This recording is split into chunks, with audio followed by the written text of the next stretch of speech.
వ్యక్తిగత సువార్త. అపోస్తల కాలంలో కనిపించే వ్యక్తిగత సువార్త. అపోస్తల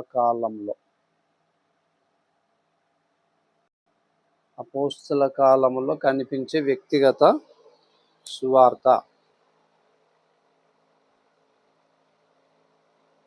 సంఘ పెద్ద ఫిలిప్పు ఐథియోపియుడైన నపుంసకునికి సువార్త ప్రకటించి క్రీస్తులోనికి నడిపించిన సంగతి మనం అపోస్తల కార్యాలు 8వ అధ్యాయంలో చూడగలుగుతా ఉన్నాం. అపోస్తల కార్యాలు 8వ అధ్యాయం. అపోస్తల కార్యాలు 8వ అధ్యాయంలో ఫిలిప్పు సువార్త ప్రకటిస్తున్నాడు. 8వ అధ్యాయంలో అపోస్తల కార్యాలు 8వ అధ్యాయంలో గొప్ప హింస కలిగిందని చూస్తున్నామా? ఏం కలిగింది? హింస. అపోస్తల కార్యం 8వ అధ్యాయంలో గొప్ప హింస కలిగింది. దాన్ని బట్టి అందరు ఏమైనారంటే, దేవుని నమ్మిన, యేసుక్రీస్తునందు విశ్వాసం ఉంచిన వారందరూ కూడా చెల్లచెదరు అయినారు.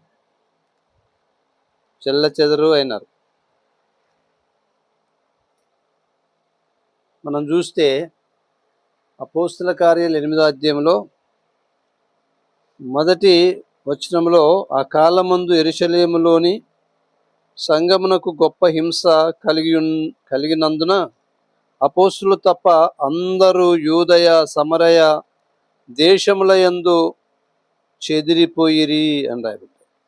గొప్ప హింస కలిగినందున అందరూ చెదిరిపోయినారు. ఎవరు తప్ప? అపోస్తులు తప్ప, ప్రభువు యొక్క శిష్యులు తప్ప అందరూ కూడా ఏమైనారు? చెదిరిపోయినారట. ఆయా దేశాలకు చెదిరిపోయినారు.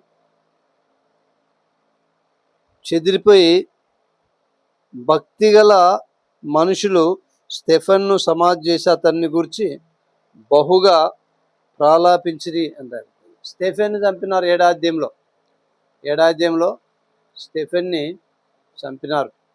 స్టెఫెన్ని చంపడం వలన సంఘంలో ఏమైందంటే గొప్ప హింస కలిగింది. ఆ గొప్ప హింసకు అందరూ పారిపోయినారు, అపోస్తులు తప్ప. అని భక్తి గలవారు ఈ యొక్క స్టెఫను శరీరానికి, స్టెఫెన్ యొక్క డెడ్ బాడీకి లేక శవానికి భూస్థాపన చేసినట్టు మనం చూస్తూ ఉన్నాం. ఆయన సమాధి చేసినారు. భక్తి గలవారు అందరూ చెల్లచెదరైనారు, కానీ భక్తి గలవారు మాత్రమే అక్కడ ఉన్నారు, సమాధి చేశారు. అపోస్తులు తప్ప అందరు పారిపోయినారంట, అందరూ చెల్లచెదరైనారంట, అపోస్తులు మాత్రమే ఉన్నారు. అట్లని ఎందుకంటే పౌలు ఇంటింటొచ్చి పురుషులను స్త్రీలను ఈడుచుకుని పోయి చెరసాల్లో వేయించి సంఘమును పాడు చేయుచుండెను అని చూస్తాము. సౌలు ఏం చేస్తున్నాడు? పౌలు అనబడిన సౌలు ఇంటింట జొరబడి ప్రభువుని నమ్మిన వారందరినీ, యేసుక్రీస్తు పేరు చెప్పే వారందరినీ కూడా హింసిస్తున్నాడు, ఈడ్చుకెళ్తూ ఉన్నాడు, గందరగోళం చేస్తూ ఉన్నాడు. అందుకు భయపడి చెల్లచెదరైనట్లు చూస్తూ ఉన్నాం. చెదిరిపోయిన వారు ఊకుండలేదు. వాళ్ళు చెదిరిపోయిన వారు మనమున్న చోటనే యెరూషలేములోనే యేసుక్రీస్తు నమ్మినందువలన, యేసుక్రీస్తు నామాన్ని ఒప్పుకున్నందువలన హింస కలిగింది కాబట్టి మనం చెల్లచెదురైనాము, దేశానికి ఒకరైనాము, ఊరికొకరైనాము. ఇంకా యేసుక్రీస్తు గురించి మనకేం పని? ఇంకా ఆయన గురించి చెప్తే మరి ఇక్కడ కూడా మనల్ని ఉండనీయకుండా చేస్తారు అనుకోలే వాళ్ళు. అట్లా అనుకోలే. ఏం చేస్తున్నారు వాళ్ళు? చెదిరిపోయిన వారందరూ సువార్త చెప్తున్నారంట, సువార్త ప్రకటిస్తున్నారు. చెదిరిపోయిన వారందరూ సువార్త వాక్యమును ప్రకటించుచు సంచారము చేసిరి. అప్పుడు ఫిలిప్పు సమరయ పట్టణం వరకును వెళ్ళి క్రీస్తుని వారికి ప్రకటించుచు ఉండెను. ఏం చేస్తామంట? ఫిలిప్పు అనేకులకు సువార్త ప్రకటిస్తున్నాడు.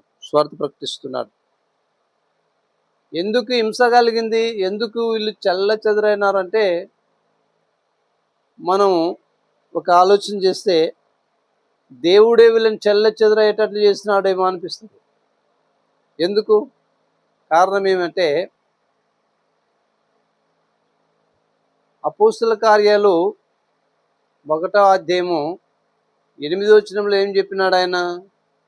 పరిశుద్ధాత్మ మీ మీదకి వచ్చినప్పుడు మీరు శక్తి పొందుతారు, అప్పుడు మీరు నాకు యెరూషలేములోను యూదయ సమరయ భూదిగంతముల వరకు మీరు నాకు సాక్షులై ఉంటారు అని చెప్పినాడు.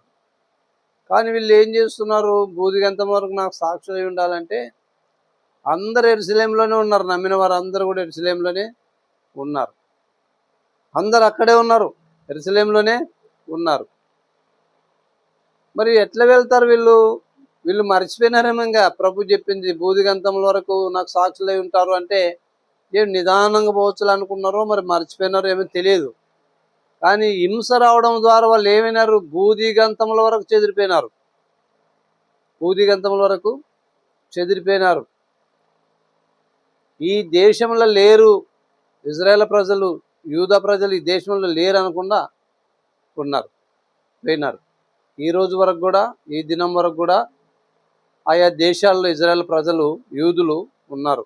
మన ఆంధ్రాలో కూడా కొన్ని స్థలాల్లో, మచిలీపట్నం అట్ట స్థలాల్లో ఉన్నారని మనం వింటూ ఉన్నాం. మనమైతే చూడలేదు, కానీ నేనైతే చూడలేదు, కానీ ఉన్నారని వింటున్నాం. మణిపూర్ ఏరియాలో ఎక్కువ ఉన్నారని వింటున్నాం. చెదరైన వారు సమకూర్చబడతా ఉన్నారు. ఇప్పుడు దేవుడు అంజూరపు చెట్టుని గురించి ఒక ఉదాహరణ చెప్పినాడు. అది అంజూరపు చెట్టు చిగురు వేస్తుందని.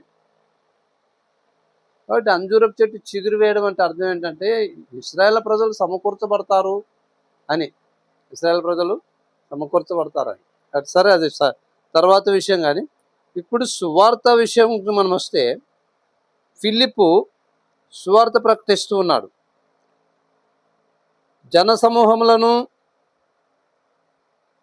ఈ జనసమూహములు విని ఫిలిప్పు చేసిన సూచక క్రియలను చూసినందున అతడు చెప్పిన మాటల యందు ఏక మనస్సుతో లక్ష్యముంచగా అంట రాయబడి ఉంది. ఏముంచినారంట? అతని మాటల యందు లక్ష్యం ఉంచినారు. ఆయన సువార్త చెప్తుంటే, యేసుక్రీస్తు గురించి చెప్తుంటే చాలామంది అన్యజనులైన వారు, అసలు ఎప్పుడు యేసుక్రీస్తుని ఎరగని వారు యేసుక్రీస్తుని గురించి చెప్తుంటే వింటూ ఉన్నారంట. అందరు బాగా వింటూ ఉన్నారు, బాగా విన్నారు. అతని యందు లక్ష్య పెట్టినారంటే ఇంక అతన్నే చూస్తూ ఉన్నారు. అతని వైపే మనసంతా ఉంచి సువార్తను వింటూ ఉన్నారు. ఫిలిప్పు మంచి సువార్థికుడిగా మనకు కనపడుతూ ఉన్నాడు. మంచి సువార్థికుడిగా, అర్థమయ్యేటట్లు చెప్పే సువార్థికుడిగా మనకు కనబడతాడు. ఫిలిప్పు 7వ వచనంలో అనేకులను బట్టి అపవిత్ర ఆత్మలు పెద్ద కేకలు వేసి వారిని వదిలిపోయెను. పక్షవాయువు గల వారును కుంటివారును అనేకులు స్వస్థత పొందిరి. అతడు అందుకు ఆ పట్టణంలో మిగుల సంతోషము కలిగెను. ఆయన సువార్త చెప్తూ తిరుగుతుంటే రోగులు స్వస్థత పొందుతున్నారంట. ఇంకా చాలామంది బాగవుతున్నారట, కుంటివారు నడుస్తున్నారట. ఆయన ఎట్లా కనపడినాడంటే ఒక దేవత, దేవుడే నరుని రూపంలో వచ్చినాడు మన దగ్గరకు అన్నట్టు కనపడినాడు. దేవుడే నరుని రూపంలో మన దగ్గరకు వచ్చినాడు అన్నట్ల ఫిలిప్పు కనబడినాడు. అయితే ఇక్కడ ఒకడు గారడి సిమోన్ అనేవాడు కూడా ఉన్నాడు. ఇక్కడ గారడి సిమోన్. ఈ గారడి సిమోను ఏం చేస్తున్నాడంటే ఫిలిప్ ఎవరికైనా వాక్యం చెప్తున్నప్పుడు, స్వార్థ చెప్తున్నప్పుడు, వాళ్ళు విశ్వాసంలోనికి వస్తున్నప్పుడు వాళ్ళని విశ్వాసంలోనికి రానియకుండా ప్రయత్నం చేయడానికి చూస్తూ ఉన్నాడు. అయితే ఫిలిప్పు పట్టు వదలకుండా సువార్త ప్రకటిస్తున్నాడు. ఫిలిప్పు దేవుని చేత ప్రేరేపించబడినవాడుగా నపుంసకుని రథము దగ్గరికి పరిగెత్తమని దేవుడు చెప్పినాడు ఫిలిప్కి ఏమని చెప్పినాడు దేవుడు అంటే రథము దగ్గరికి పరిగెత్తమని. నపుంసకుడు వెళ్తూ ఉన్నాడు అక్కడ. ఈ నపుంసకుడు ఎవరు?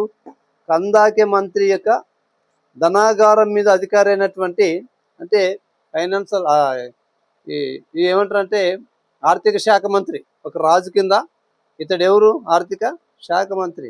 ఇతని యెరూషలేమునకు దేవుణ్ణి ఆరాధించడానికి వచ్చి వెళుతూ ఉన్నాడు. రథం మీద ఒక గ్రంథాన్ని చదువుతూ వెళ్తున్నాడు. రథం మీద ఒక గ్రంథాన్ని చదువుతూ వెళ్తున్నప్పుడు దేవుని ఆత్మ ఫిలిప్పుని ప్రేరేపించింది, నువ్వు పరుగెత్తుకొని వెళ్ళి అతన్ని కలుసుకొని. చూద్దాం మనం అపోస్తుల కార్యాల్లో 8:26 చదువుదాం. ప్రభు దూత నీవు లేచి దక్షిణముగా వెళ్ళి యెరూషలేములో నుండి గాజాకు పోవు మార్గమున అరణ్య మార్గమున కలుసుకోమని ఫిలిప్పుతో చెప్పగా అతడు లేచి వెళ్ళెను. నువ్వు అరణ్య మార్గమున వెళ్ళు, గాజాకు పోవు అరణ్య మార్గంలో వెళ్ళు, అక్కడ పోతున్న ఆ రథము నువ్వు కలుసుకొని చెప్తే ఫిలిప్పు పరిగెత్తిపోయి రథాన్ని కలుసుకున్నాడు. ఎవరిదా రథం అంటే నపుంసకుని రథాన్ని కలుసుకొని ఇట్లా అన్నాడు ఫిలిప్పు. ఏమన్నాడంటే, నువ్వు చదువుతున్నది నీకేమన్నా అర్థమవుతుందా అని అడిగినాడు.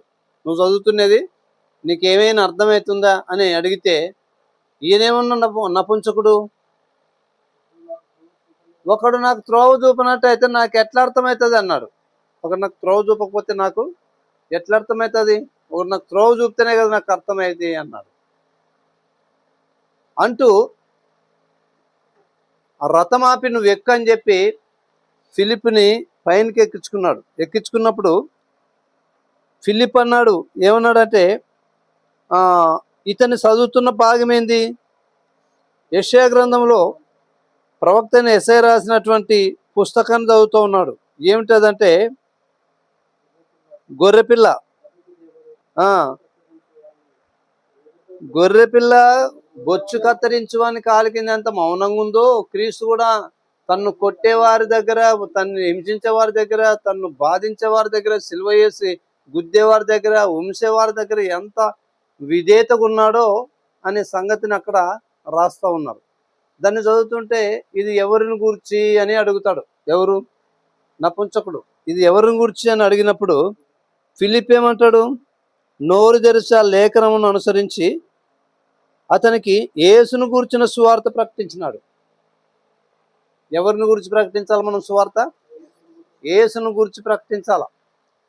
యేసును గురించి సువార్త ప్రకటించమంటే చాలామంది ఎవరిని గురించి సువార్త ప్రకటిస్తారంటే, యేసును ఏమని ప్రకటించాలా? యేసును గురించి ఏమని ప్రకటించాలా సువార్త? అపోస్తులు యేసును గురించి ఏమని ప్రకటించినారు? ఆయన రక్షకుడు, ఆయన విమోచకుడు, మన పాపం నుంచి మనల్ని విడిపించువాడు ఆయన అని బోధించినారు, ప్రకటించినారు యేసును గురించి. కానీ ఇప్పుడు యేసు క్రీస్తు ఎవరంటే ఆయన ఒక ఫలానా, ఆయన ఫలానా అని సంబంధం లేని విషయాలు బోధిస్తూ ఉన్నారు. అంటే యేసుక్రీస్తు ఒక రక్షకుడని కాకుండా, యేసుక్రీస్తు ఒక అభిషిక్తుడని కాకుండా, యేసుక్రీస్తు ఒక వ్యక్తనో, లేకుంటే యేసుక్రీస్తు ఒక నరుడనో, లేకుంటే యేసుక్రీస్తు ఒక కుమారుడు మాత్రమేనో బోధిస్తూ ఉన్నారు. యేసుక్రీస్తుని గురించి ఏమని బోధించాలా? ఆయన రక్షకుడు, యేసుక్రీస్తు నామంలో తప్ప రక్షణ లేదు అని బోధించాలా. అపోస్తులు అదేనా బోధించింది? అపోస్తులు అదే కదా. అపోస్తుల కార్యం 4:12 ఏమన్నారు? ఆకాశం క్రింద భూమి మీద మనుషుల్లో ఇవ్వబడిన ఏ నామంలో రక్షణ లేదు, ఈ నామంలోనే రక్షణ ఉంది. ఏ నామంలో? యేసుక్రీస్తు నామంలోన రక్షణ ఉంది అని ప్రకటించాల. ఇదే ప్రకటించినాడు ఎవరు? ఫిలిప్పు నపుంసకునికి. యేసుక్రీస్తు నామంలో రక్షణ, యేసుక్రీస్తు నామములో పాపక్షమాపణ, నీకు రక్షణ ఇవ్వడానికి, నీకు పాపక్షమాపణ ఇవ్వడానికి, నిన్ను పరిశుద్ధపరచడానికి ఆయన గొర్రె పిల్లవలే తన ప్రాణాన్ని బలియాగంగా దానం చేసినాడు అని అర్థమయ్యేటట్లు ఫిలిప్పు నపుంసకునికి చెప్పాడు. నపుంసకునికి అర్థమైంది ఆయన రక్షకుడు అని అర్థమైంది, ఆయన దేవుడు అని అర్థమైంది, ఆయన ద్వారానే మోక్షం అని అర్థమైంది. వెంటనే పశ్చాత్తాపానికి వచ్చినాడు. వచ్చి వెళ్తా ఉంటే నిల్లు కనపడితే ఇక్కడ నిల్లున్నాయి, మరి నేను బాప్తిసం తీసుకోవడానికి ఆటంకం ఏమైనా అడిగినాడు. ఎవరు? ఫిలిప్పు. ఈరోజు చాలామంది ఏండ్లు వాక్యం విన్నా, ఏండ్ల ప్రకారంగా సువార్త విన్నా, బాప్తిస్మం కాటుకు వచ్చేటాలకి చూద్దాం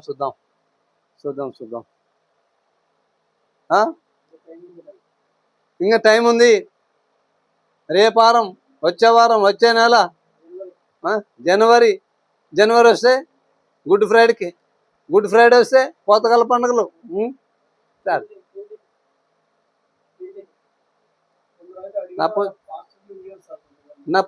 నపుంసకుడు అట్లా కాదు, నాకు ఆటంకమేమి, ఇప్పుడు ఈ నీళ్ళలో నాకు బాప్తిస్మం ఇస్తే ఆటంకమేమి అన్నాడు. నువ్వు అన్నది కరెక్టే. కొంతమంది పాస్టర్లు కూడా ఏమంటారు, సార్ నన్ను బాప్తిస్మం తీసుకోవాలంటే నీ ఒక్కరికి ఇస్తారా బాప్తిస్మము, ఓ 10-20 మంది అన్న అయితే బాప్తిస్మం, కానీ ఓ 10-20 మంది జమ అయితే తీసుకుందరు అంటాడు. ఏం పెట్టింటారు వీళ్ళు కూడా చర్చిలుల్లా? గుడ్ ఫ్రైడేకి ఒకసారి, జనవరికి ఒకసారి, క్రిస్మస్కి ఒకసారి పెట్టింటారు. సంవత్సరానికి 3 సార్లు పెట్టింటారు అంతే సంఘంలో బాప్తిస్మాలు ఇచ్చేది. మరి ఇప్పుడు గుడ్ ఫ్రైడే తర్వాత ఎవరికైనా ప్రేరేపణ వచ్చింది బాప్తిస్మం తీసుకునికే, నువ్వు జనవరి వరకు ఆగాలంటే ఆ లోపల వీడు చనిపోతే అక్కడ పోవాలా?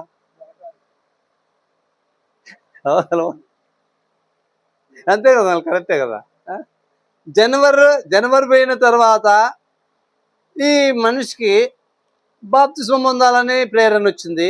మరి గుడ్ ఫ్రైడే దాకా ఆగాలంటే గుడ్ ఫ్రైడే వరకు చచ్చిపోయా, ఏం చేయాలా? ఎవరు బాధ్యులు దీనికి? Correct, pastor. తల్లిదండ్రులు ఏమన్నా వాడిని సముదాయిస్తుంటే తల్లిదండ్రులు బాధ్యులు.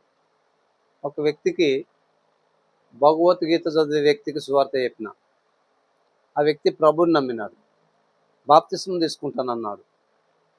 ఒక 6 నెలలు వాక్యం వినని చెప్పిన, సరే అన్నాడు. 6 నెలలు వాక్యం విన్నాడు. 6 నెలల తర్వాత బాగా మతి పెట్టుకున్నాడు ఆ మనిషి. 6 నెలల తర్వాత సార్ నాకు బాప్తిస్మం అన్నాడు. ఇంకో 3 నెలలు వింటావా అన్న. ఆ మంచి ఏమన్నాడు తెలుసా? నాకు భయం పుట్టించినాడు. ఏమని తెలుసా? సార్, ఒక్కవేళ నాకు బాప్తిస్మం తీసుకోవాలని ప్రేరణ దండుగుంది, నువ్వు ఒకవేళ దీన్ని ఇది చేసినావు అనుకో, ఇవ్వలేదనుకో, నేను ఇస్తే, నేను ఒకవేళ నువ్వు ఇవ్వకపోతే, నేను చనిపోతే బాధ్యుడు నువ్వేనా అన్నాడు డైరెక్ట్. ఇవ్వకపోతే బాధ్యుడు నువ్వేనంటే భయపడి అతన్ని మిగనూరు పిలుచుకొని ఒక బావి దగ్గర బాప్తిస్మం ఇచ్చినాం. నమ్మి బాప్తిస్మం పొందేవాడు రక్షణ పొందుతాడు అని రాయబడ్డది. వాడు నమ్మినాడు అంతే, ఇవి అంటే ఇవ్వాలి అంతే. ఒకసారి సేవకుడు వాక్యం చెప్తున్నాడు. మేము ఆయన నేను ఇద్దరం